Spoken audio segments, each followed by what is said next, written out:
Great. Hi, and welcome to a special Team Vigo Spotlight. I'm Bill Riley, Director of Communications, and we're launching a weekly series today. Every Wednesday, we're releasing a COVID-19 dashboard aimed at helping our community understand what effects COVID-19 has had on our schools. Along with that, we'll sit down with Dr. Rob Haworth, Superintendent, to understand some of the trends behind those numbers and what they might mean for school. Now, Dr. Haworth, before we ask you a little bit about what these numbers say to you, I want to go over the dashboard, which is available on vigoschools.org. The dashboard has numbers regarding student enrollment, in-person enrollment, and how many staff members we have for some context. Then the dashboard really has 4 COVID-19 related numbers. We're tracking how many positive cases were on our school grounds, both for students and staff, in the last 14 days. And then we're also tracking how many students and staff are actively quarantined. Now, we also have a task force that are taking a look at those numbers. Tell me about the importance of that task force. Bill, when I think about our dashboard and when I think about our task force, I really think about a system that we currently have in place. Though they are quite different in terms of what they're trying to achieve, in a lot of ways there are some similarities to the cancellation of a day because of snow. We have a dashboard, not as official as this dashboard, but we have a dashboard in that we are following a weather system for several days before it would actually arrive here in Vigo County. You know, we're tracking temperature, we're tracking percentage of chance, we're tracking maybe the amount of snow. And so those data points are all important, but they really don't tell the entire story. Much like our dashboard for COVID-19 tells a story, but does not tell the entire story. And when I think about the task force, and this is probably something that our community doesn't know, but we have a task force really that's in place for snow days. We send on those days where we have snow, bad weather, we send bus drivers, 4 of them, out to drive roads in their school buses. We ask them to report back. When I come to a stop, do I slide into that stop? If I begin to pull away from a curb, do my tires spin? You know, what are the conditions those bus drivers are actually in? And so when I think of COVID-19 and this task force, I think it mirrors that in some way. It mirrors it in that we're looking at our data, we're looking at points of who is infected and who is quarantined, students, staff. But if we just look at that, it doesn't tell the whole story. And so our task force, these are healthcare workers, these are teachers, these are, like our bus drivers, they know the routes that are being traveled. And so we're hoping to take the information from the dashboard and the information from the task force to really make important decisions about what we should do with school. Now, I think one of the things that might pop out at people is the difference between the positive cases on our grounds and the number of people actively quarantined is quite large. Quarantine can mean that a person's positive, but it can also mean that they've been a close contact. What are we seeing in terms of students and staff needing to quarantine as a result of close contact on our school grounds? Yeah, when you think of what the national experts tell us, they tell us for one infected person, you could expect 3 other people to become infected. What quarantining does, it tries to stop that trend. Quarantine doesn't mean that I have the virus. Quarantine means that I have come into contact with someone that has the virus. And so to stop that community spread, to stop that spread in our schools, we are quarantining at the request of the health department, because they're in charge of those matters, we're quarantining our employees, we're quarantining our students, and we're doing so that we can stop the spread. Doesn't mean they have the virus, just means that we're taking a precaution because they have come into contact. Something that people may not know is that we're doing a little bit of self-quarantining. If a staff member is sick, whether they've come in contact or not, we're asking them to stay home. Kind of unusual. Usually we think of, boy, let's get up, let's go to work, regardless if we're sick or not.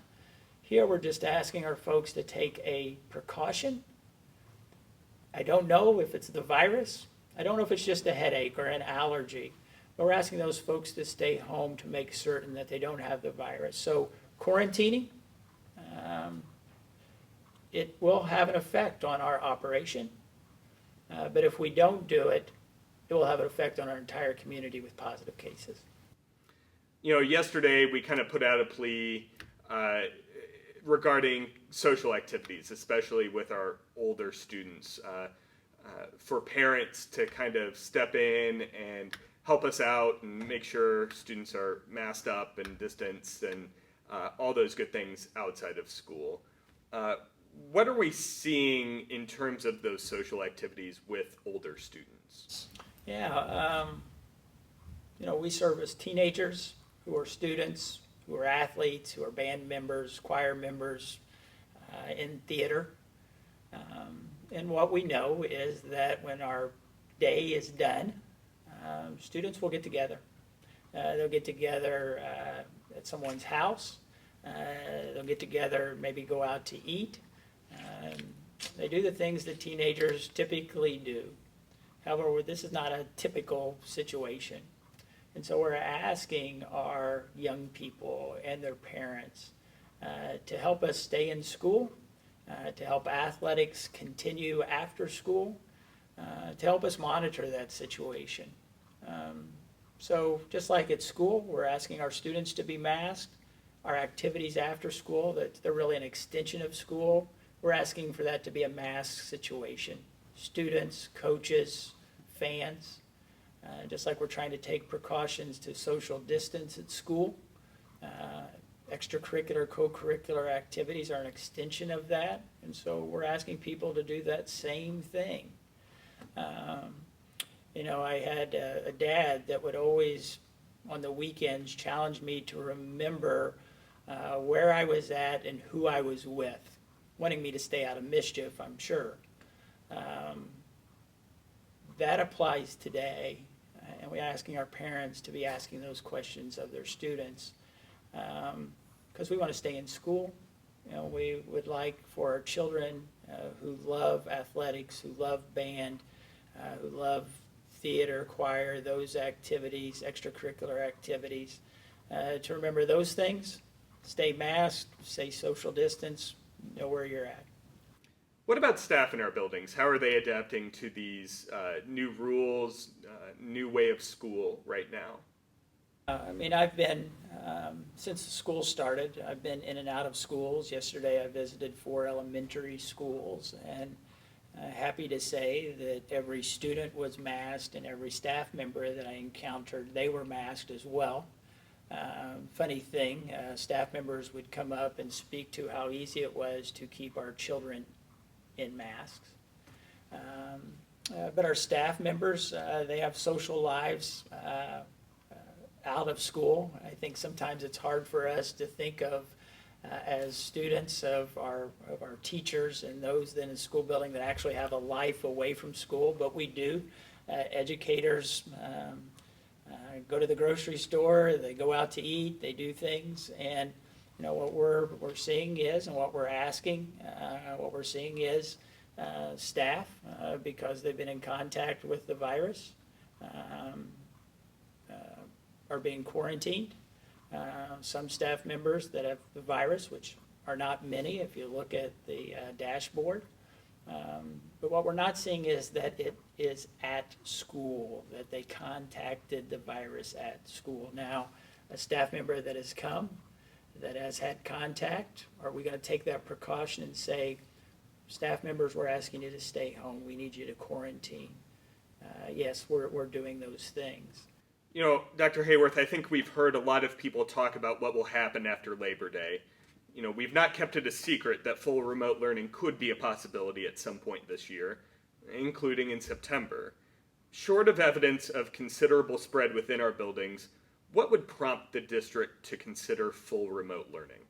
Yeah, I think if you're on the outside looking in and you're listening to the rumors and you see that we're getting Chromebooks, it could appear that we are lining up for remote learning.